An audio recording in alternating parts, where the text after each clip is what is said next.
Cheese night gone wrong. So last weekend, my friends and I decided it was time to finally grow up and do something sophisticated for once. No more pizza and Netflix nights, we were going to host our very own fancy cheese tasting. You know, just a casual evening of curated cheeses, maybe even a wine pairing, and grown-up conversations about mouthfeel and undertones. We all agreed to bring the fanciest cheese we could find, and I even Googled how to cut cheese properly to avoid embarrassing myself in front of my friends.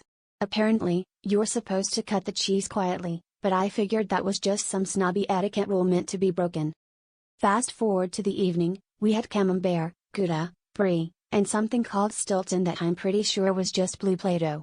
We set everything up on wooden boards, poured some wine, and tried to look like people who actually know what aged means. That's when the trouble started.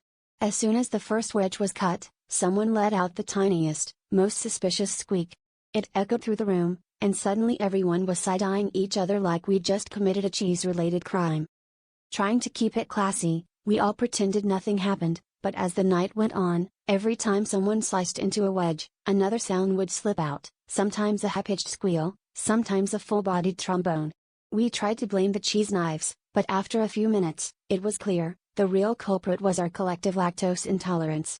The more cheese we ate, the more the room devolved into uncontrollable giggles and increasingly elaborate attempts to cut the cheese as quietly as possible, both literally and, well, you know.